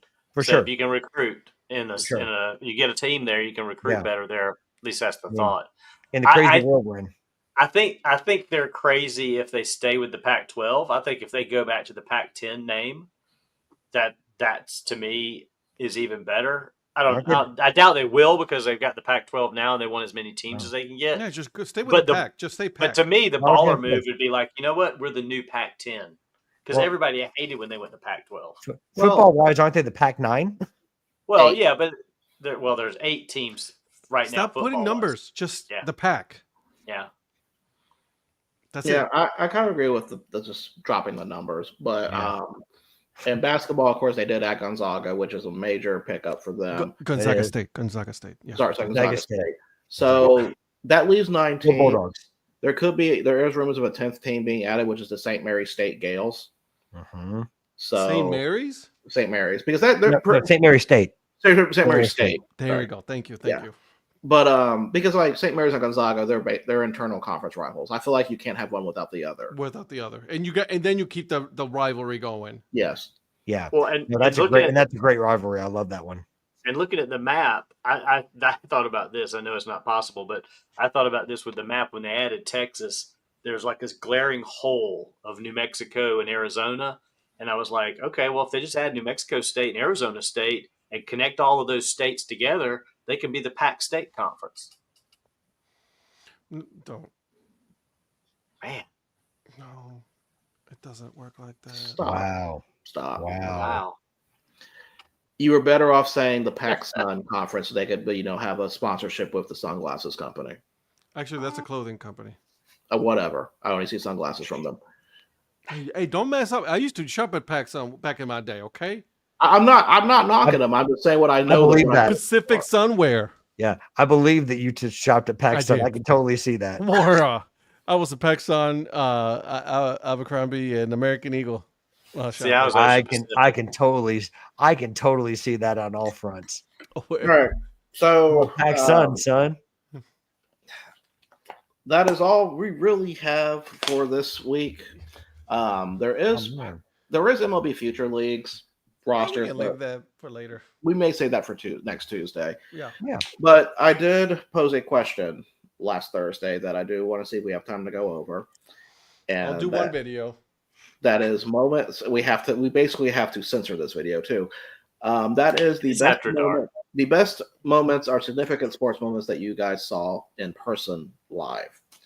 And Donnie's already got one prepared. And since Eric is not here, I will go ahead and answer for him. And that is the 2021 Fiesta Bowl, where Oklahoma State comes back to beat Notre Dame. Go Pokes. Jesus fucking hell. So that's yours. You were at that game. Is that what you're saying? No, see, that's the game that Eric was at. Oh, that's the game Eric was at. Oh, I got you. Okay, I got you. Yeah. Eric's not here. I went ahead and picked his best moment.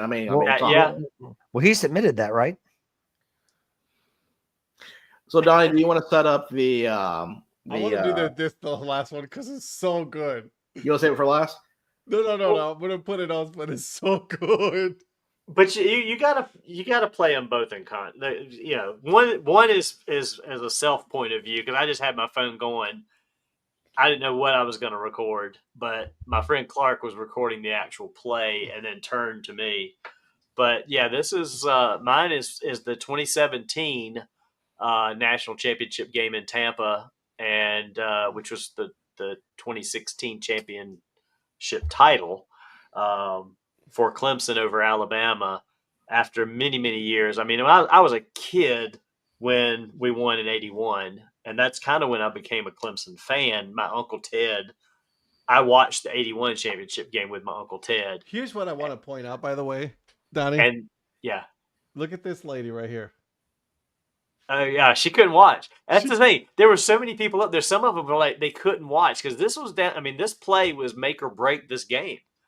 And this is what as an alumni of Clemson, many, many years of just being the whipping post for the ACC teams. And all you hear is SEC this, SEC that. And Alabama had a run of championships. And here we are on the verge of finally getting over that hump and let it roll. You got the audio? The audio is fantastic. Man, I've never heard everybody so quiet. Man, it's a library. Just you wait. Are you planning something that I don't like? You're planning something. Mm-hmm. Oh, you're showing this one without the audio, so you can show the other one with the audio. That's fine. There I am. I am losing it. And you can see my phone in my hand right there. So, can I talk about a story with this game too? Yeah. Since I clearly was not there, but I was sitting at a bar watching this. And the guy I'm sitting with, he's a big Alabama fan, but he's like one of the sensible ones. And we were watching this game, and I said they're going to throw it to Renfro, 100%. And he says, no, they're not going to do that. They're going to throw it to him. And the very first thing I hear about after that, they keep on saying, I still hear it today, that's a fucking pick play. So pause it right there. So my friend Scott that went to Clemson with me, I've known Scott since middle school. Him and his son drove to that game without tickets. They went down there looking for tickets. They bought tickets. He bought 2 tickets. He way overpaid for his 2 tickets. I'll tell you, he spent $2,300 for 2 tickets. But you know where he's sitting? If you see the end of the top there, the black corner of the end zone where Renfro caught the ball, and then you see that white wall right there. Yeah, a little bit right in there. He's about 5 rows up right there in that corner where Renfro caught the ball right in front of him. And you know who he sat next to? He sat next to Mike Golick. So really? $2,300 on the day of game. Bought him 2 tickets in the corner where Renfro caught the pass, sitting next to Mike Golick. Senior? Senior, yes. I was like, damn, dude. All right. And then this might be a little grainy, okay? But you'll hear years of emotion coming out if he has the audio with this one.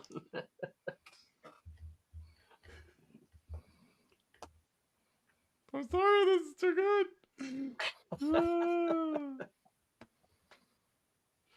You guys ready for this? I'm loving the emotion. No, it gets better. Where's the audio?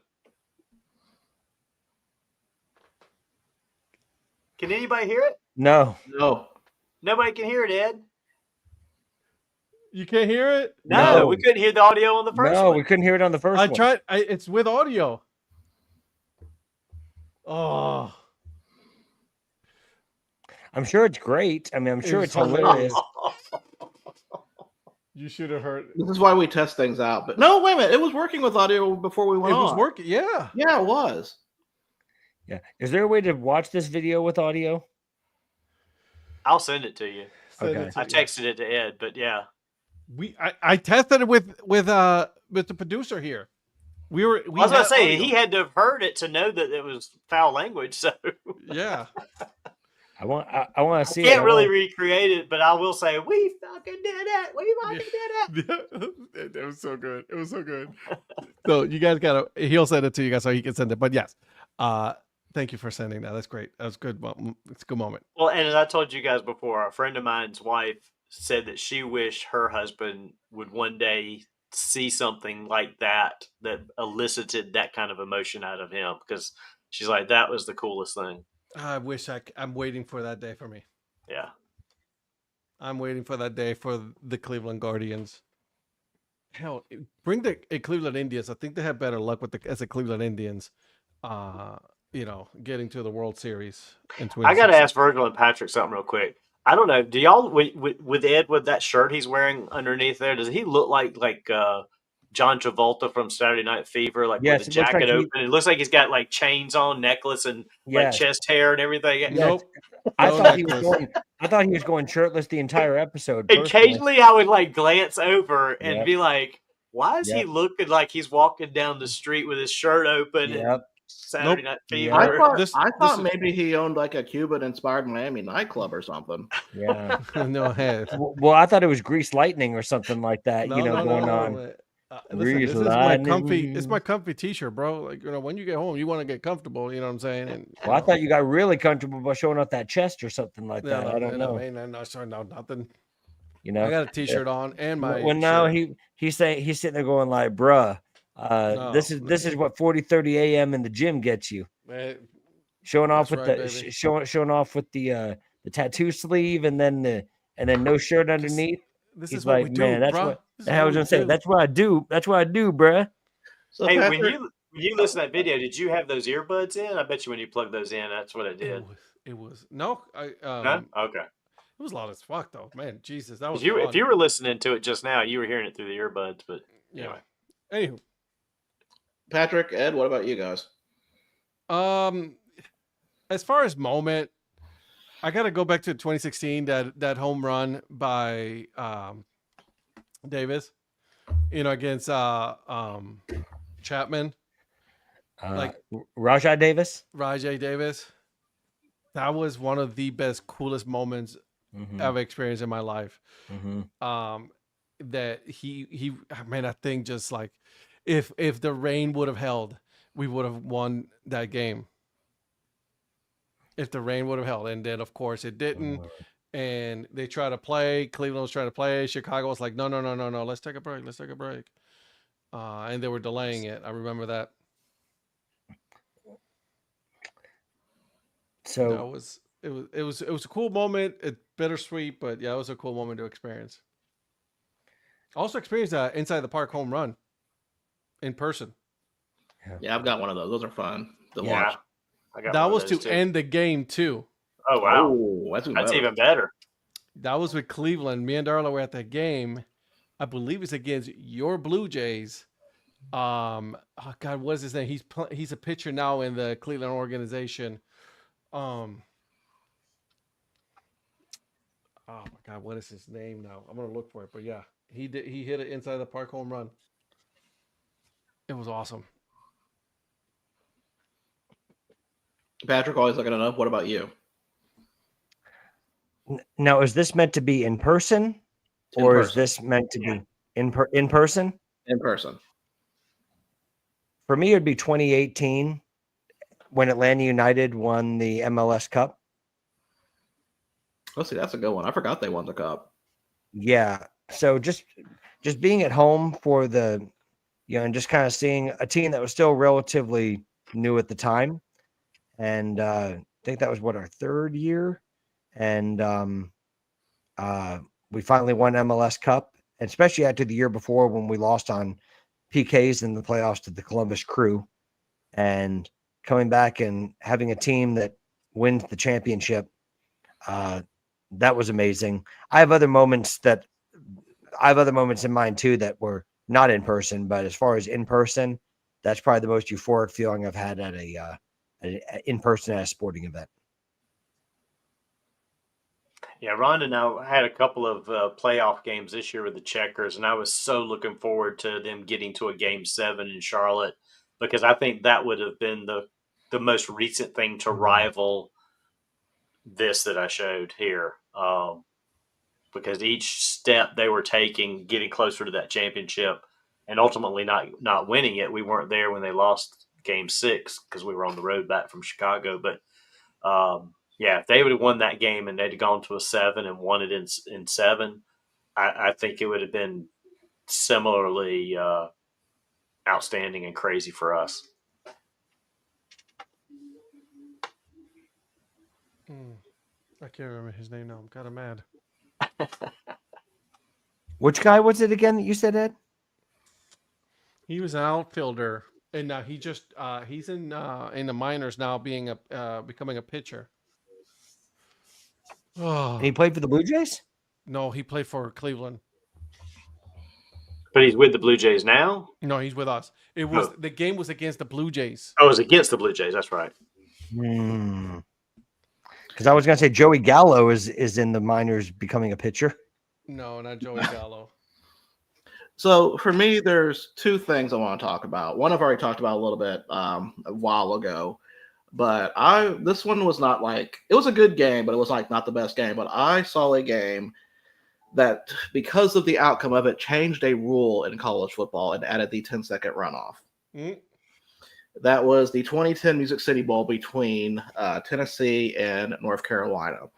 And what happened there is UNC is trying to score the game. They're down by 3.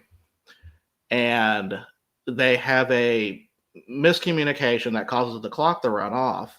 And they're trying to scramble and all that. They're trying to get their line together. And 3 seconds left, and they hike the ball. And it's a false start on UNC. Now, normally when that happens, that ends the game. But back then, the 10-second rule did not exist. So they got another down to kick a field goal, and they kicked it to tie the game against Tennessee.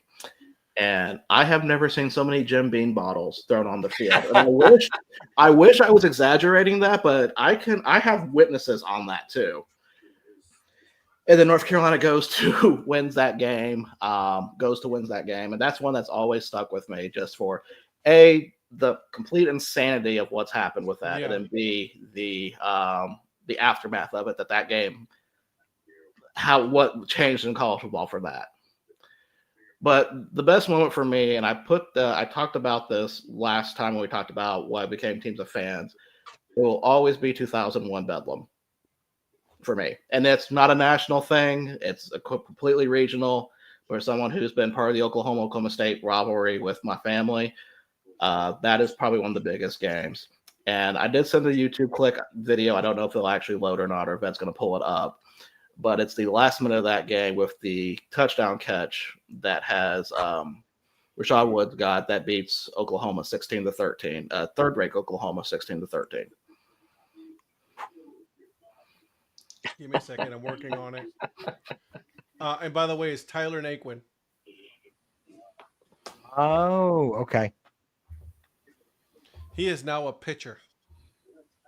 Is he really? I didn't realize that. He is. Let me see. Let me know if you guys Go can hear Pokes.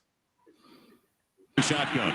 Locate Jimmy Wilkerson, number 45. Can you hear it? Find out where he's rushing from. He's their most effective pass rusher. And Roy Williams walked up, and now he's backing off the line. Stays away from the blitz. Straight four-man rush. Fields using the middle of the field. Jump ball. Grab made the 15 and take it away. Davis Bryant's got it at the 15, taking it away from Roy Williams.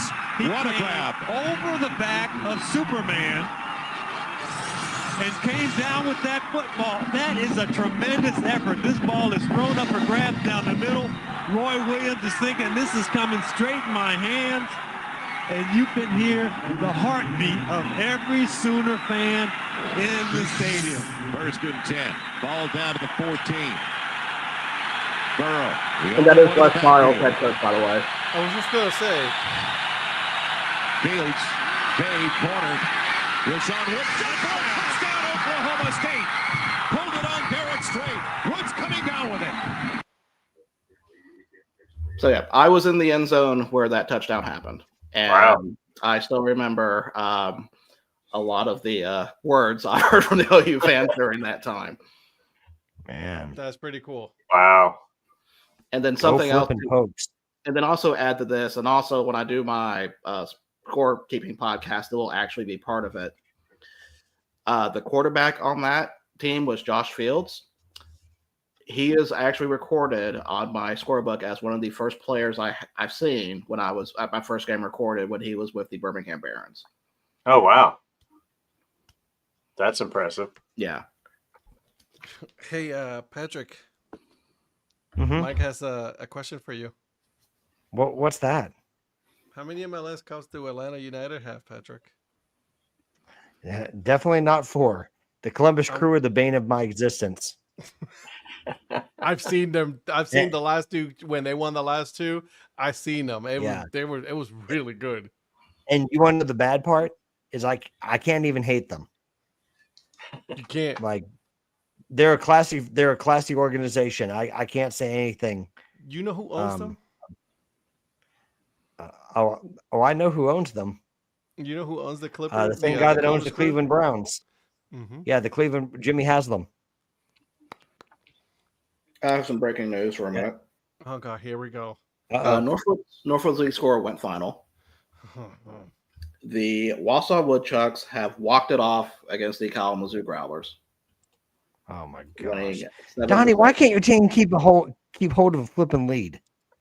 Golly. I don't know what they're doing. They're just stinking right now. I don't know. I think they're doing pretty good. At least they're not the Kenosha Kingfish. Okay, thanks. Yeah, but at least you guys have like a Sports Center top play. Hey, congratulations! All right, boys. Listen, what you got going on this week? Let's go ahead and start with you, Mr. Prospector. Well, just like last week, my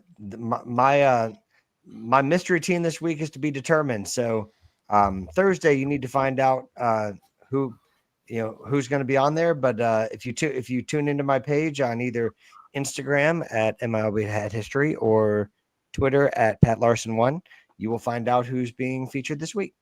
I love it, Mr. Mayor.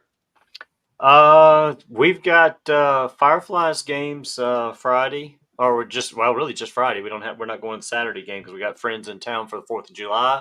Bunch of high school friends. We always get together 4th of July weekend. And we're going out as a group. There's 12 of us all going out to the Fireflies game on Friday night. And fireworks and everything. So kind of get some of these guys out to a ball game. Ballpark Travelers are coming through as well. Another part of the online baseball community. Husband and wife out of New York. They're traveling through. They're going to be at the game on Friday. So I've already connected with them about meeting up, saying hello, and just had John Southey here on Sunday, and that was a fun time hanging out with him all day. Yeah, gotta give him shit. Didn't even call me or say anything, and he was at Durham. Yeah, So, he's kind of he going was by himself. I know he's kind of going stealth on this trip and mowing through some of these games. But yeah, we had Mason's birthday, so there was tons of mascots out here. It was fantastic having all the mascots that we got to hang out with, get pictures with. So, but yeah, coming up Friday is about the only thing I've got going on sports-wise this weekend. Can we talk about how one of the mascots had acknowledged you as the mayor in their Twitter post? I saw that. Oh, yeah. Yeah. That's because he knows somebody. That's power right there. I was going to say, as always, he knows a guy. He knows a guy, right? That was Ollie, right? That was Ollie, yeah. Yeah, I met – so story behind Ollie the Otter real quick is he was the first mascot of the Lexington Blowfish when they were the Columbia Blowfish. He was a mascot in college. He was cocky, and he also was the mascot for the Blowfish when they started. And so what he did is he started Ollie the Otter, and it's a program where he goes around as Ollie the Otter to children's hospitals, visits children with terminal situations, spends time with them, and raises money for a lot of their health care and costs of just trying to make them happy in what could be their last days, weeks, months, whatever. But his personal thing is to go around as Ollie and just make these kids happy and be a mascot for the children. So I love that. He's doing a lot of good work. That's great.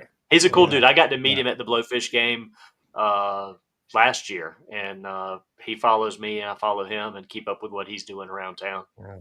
That's pretty cool. Yep. And can we give and Donnie, if you just covered this, I am so sorry. Can we give Donnie a shout out for being on MILB's official feed? Oh yeah, I didn't cover that. So yeah, whatever, bro. Yeah, it's cool. Well, for those of you that don't know, our own Donnie Wise is on the official MILB feed. If you go and look at posts on both Instagram and Twitter, posted earlier was that today, Donnie, or was that yesterday? Yesterday. About which food items you can try. Well, when you're trying to look through which food items you like, you'll also see our own the mayor featured on his picture all on the minor league baseball official account page. So big shout out to you, Mr. Mayor. Congratulations. Well, thank you. As I told you earlier, standing on your shoulders and following in the footsteps that you placed for us. Mr. Producer, what you got going on, my friend? So I got Trash Panda games tomorrow and Thursday, and I will be starting off the trip series, the hats for what I got on the trip. So look forward to see what I actually purchased there. And I believe we got a Copa tournament we need to finish up that. We do. We Tuesday need to start. Well, I mean, like I said, I need a small little break from that after my trip. So I'm going to be back. No, I'm with you. I like it. I'm excited for the Copa one. I'll be back at that this weekend. Like I said, I'm still toying and expanding the field. Ed, I may have to talk to you a little bit later on in the week. Sounds good. So we'll definitely work on that. We'll get together on that. As far as the Dad Hat Chronicles, this week I released part one of my conversation about Sandlot Baseball, the Raleigh Kudzu. That was so good, by the way. Yeah, I really do enjoy talking to Mike, and then what they're trying to build here in the Raleigh Durham area as far as Sandlot Baseball. So stay tuned for part two.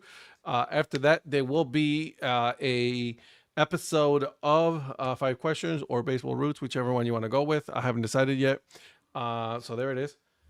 No, Patrick, I don't know when you're going to be on. Can't wait. I mean, oh, never mind. It wasn't me. Yeah, no, it wasn't you. And then until then, guys, make sure you guys go out there, support the minor leagues. Make sure you follow each and every single one of us on social media. Yes, Mr. Producer. I believe Donnie has something he wants to say. Go ahead. I got one more thing. So last week I made a faux pas. I poo-pooed an identity, and the next day it showed up at my house. Yeah, that thing. And I totally had forgotten when we talked about this, and I kind of poo-pooed this a little bit, that Patrick owed me a hat, and this was the hat I had selected for him to buy me. And the box shows up, and I'm like, I didn't order anything from Fanatics. What? And I opened it up, and I'm like, oh my gosh. Whoopsie I daisy. poo-pooed it. But this was one of those identities I kept going back and forth with. And I said it the other day is, I wish it was green. I still do. I love the yellow now that I see it in person. And the logo, I'll get up closer. It looks way better in person than it does on the site. I just had to apologize to Patrick because I poo-pooed this logo, and I shouldn't have, because I selected the hat as something the logo for me to get. So I wanted to correct that mistake and apologize to the Prospector, because he spent his hard-earned money to buy me a hat that he owed me, and I picked one and then trashed it after I picked it. And to our viewers, I only cried in the corner for a little bit. That's I still think the green would be better, but it actually, again, like I said, I went back and forth, and the more I've looked at it since Friday when it came, I've grown to like it a little bit more, and I may have to get the raft racers. No, I may have to get the raft racers now, so I can start a collection of these character hats for this guy. So there you go, boys. Congratulations on your beautiful, wonderful hat that you have. Guys, thank you for being with us for 2 hours here tonight. Make sure you catch us again. No Thursday show. It is July 4th weekend. We're going to take a small break. We will be back next week, Tuesday, 9 p.m. Eastern time. Make sure you go follow us. Hit the subscribe button on YouTube, so that way you're always in the know when a new episode goes live. And until then, guys, support the minor leagues. I'll see you guys.